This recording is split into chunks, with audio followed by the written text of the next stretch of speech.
Des maths et bienvenue dans Historio Braise, la chaîne spécialisée dans l'histoire de Bretagne. Et aujourd'hui on part en plein Moyen-Âge classique avec la fin des ducs bretons et la prise de pouvoir anglaise sur le duché.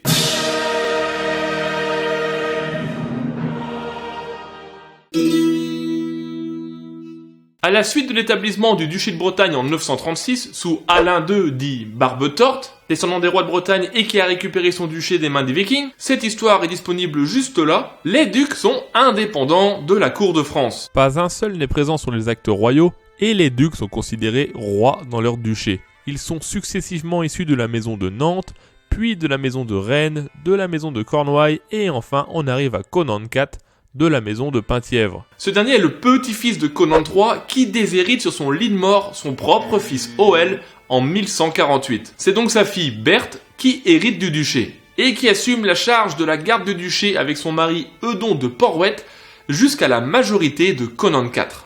Mais, parce que la succession au Moyen-Âge est un véritable casse-tête, le jeune Conan est issu de la précédente union de Berthe avec un type dont le nom inspire le respect, Alain le Noir. Alain le Noir est issu de la maison de Penthièvre et a participé à la guerre civile anglaise au service du roi Étienne d'Angleterre. Pour service rendu, le roi anglais crée le titre de comte de Cornouailles pour notre cher Alain. La Cornouaille anglaise.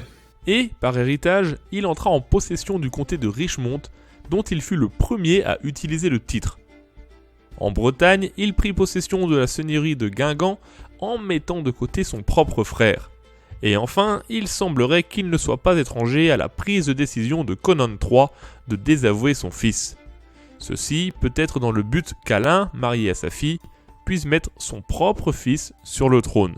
Toujours est-il qu'Alain le Noir meurt en 1146, 2 ans avant Conan III, qui va désavouer son fils et nommer son petit-fils Conan IV. Comme dit précédemment, Conan IV grandit et à sa majorité se voit reconnaître le titre de comte de Richmond, mais pas celui de duc puisque son beau-père Eudon de Porhoët n'accepte pas de lui rendre le pouvoir. Conan s'allie alors à son oncle, le déshérité Hoël, qui est tout de même devenu comte de Nantes.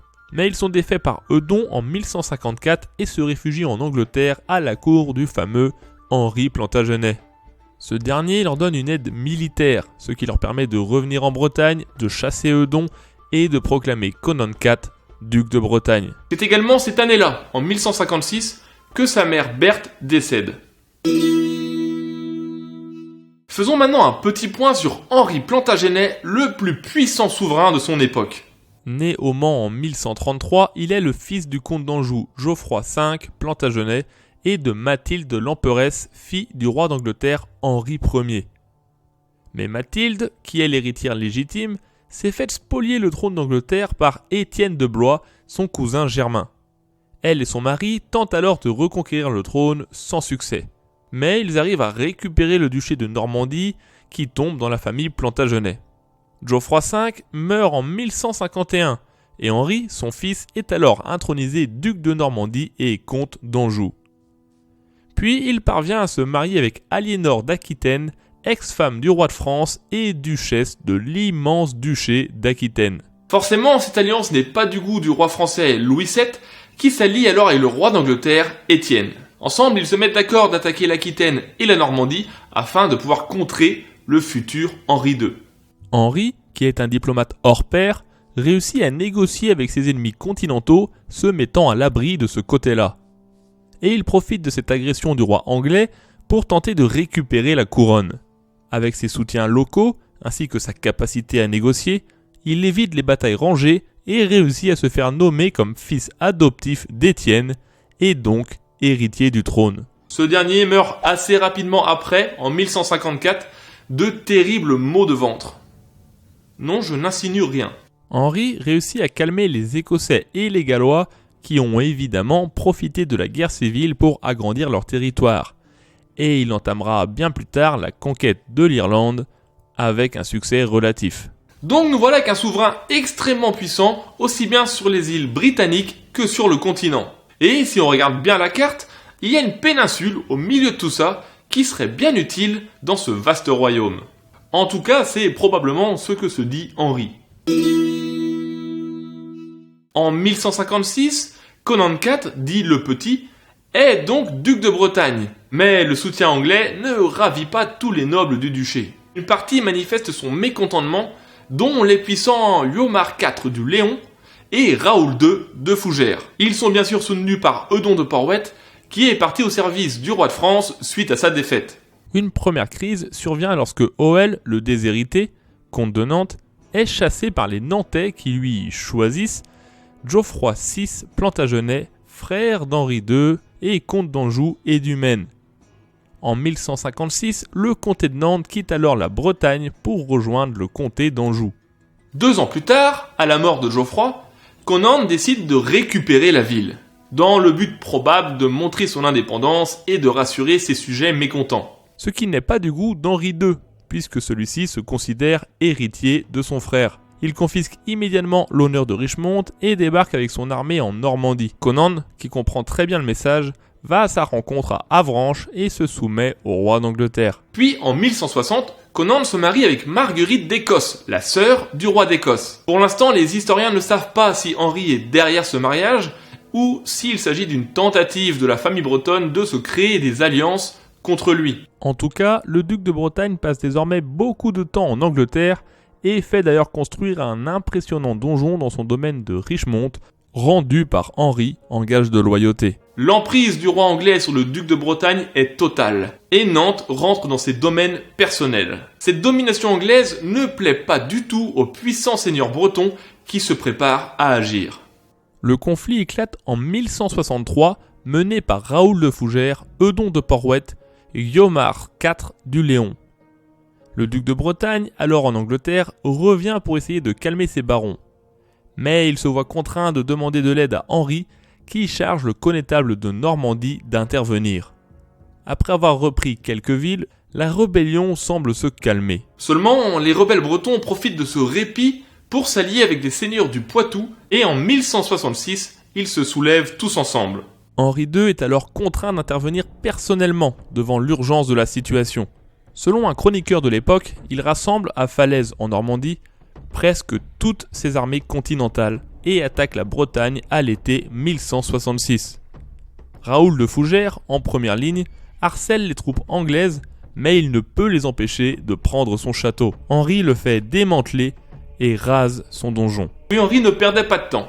Puis, par un traité, il fait abdiquer Conan IV, devenu inutile, au profit de sa fille Constance, alors âgée de 5 ans, qu'il fait fiancer à son propre fils Geoffroy, âgé de 8 ans. Henri prend possession de Rennes au nom de son fils, déplacement hautement symbolique, puisque c'est la ville dans laquelle sont intronisés les ducs. Alors, il semblerait que Conan ait eu un fils prénommé Guillaume. Mais ce dernier ne jouera jamais aucun rôle, probablement soigneusement écarté par Henri à ce moment-là. En tout cas, face à sa présence dans le duché et la démonstration de son pouvoir sur Raoul de Fougères, les barons bretons viennent lui prêter hommage à l'automne. Il place des hommes de confiance aux différents postes de l'administration du duché et donne des terres et des manoirs anglais à Raoul de Fougères afin de montrer sa clémence. Henri II Plantagenet est maître du duché. Il devient ainsi le plus puissant seigneur d'Europe, ayant un royaume que certains n'hésitent pas à qualifier d'empire. Mais ce pouvoir est compliqué à maintenir. Henri fait face sans cesse à de nombreuses révoltes galloises et à partir de 1167, les Bretons se révoltent derrière Eudon de Porhoët et Liomar IV du Léon. Henri revient en Bretagne avec son armée et s'en prend cette fois aux Léonards. Il rase le donjon du comte du Léon et laisse ses hommes commettre des exactions sur le pays. Liomar IV reconnaît sa défaite et livre des otages en gage de soumission. Mais il reste encore Eudon de Porhoët, qui a le soutien du roi de France Louis VII. Henri détruit le château de Josselin, château principal d'Eudon, et celui d'Auray. Puis il ravage le Vantais et la Cornouaille, alors sous le contrôle du comte récalcitrant. En 1169, le traité de Montmirail, passé entre Louis VII et Henri, fait cesser tout soutien du roi de France à la Bretagne, et ce dernier accepte que celle-ci soit vassale du duché de Normandie. Parce que le roi de France prétendait avoir des droits là-dessus, une histoire sur laquelle je reviendrai un de ces jours. Les Bretons, n'ayant plus de soutien, se soumettent en grande partie. À la fin de l'année 1169, Geoffroy, le fils d'Henri, qui est marié à Constance, la fille de Conan IV, reçoit l'épée ducale devant tous les barons bretons, excepté Eudon de Porhoët absent, car jugé vassal félon. Geoffroy est intronisé duc de Bretagne à Nantes sous le nom de Geoffroy II. Le règne de Geoffroy II de Bretagne et de la duchesse Constance a commencé. Conan IV meurt en Angleterre en 1171. À sa mort, il semblait encore avoir un pouvoir symbolique puisqu'il a signé des actes en tant que Dux Britannia, duc de Bretagne quoi, en latin.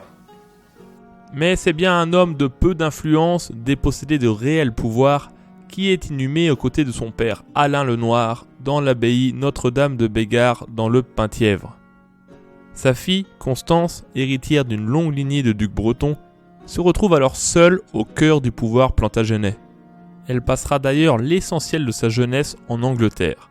Quant à Geoffroy, il est encore jeune, et c'est bien son père qui dirige le duché via un régent.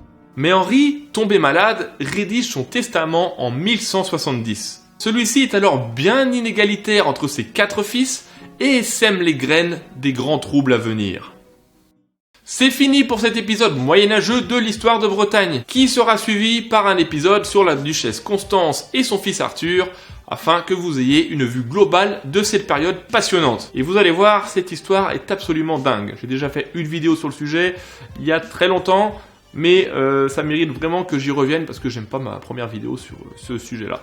Voilà. En tout cas, j'espère vraiment que celle-ci vous a plu, et que vous avez appris des choses. Je vous rappelle le plus important, le partage. Et oui, c'est important le partage. Juste un petit clic sous la vidéo, partagez sur les réseaux sociaux et vous participez à faire connaître l'histoire de Bretagne.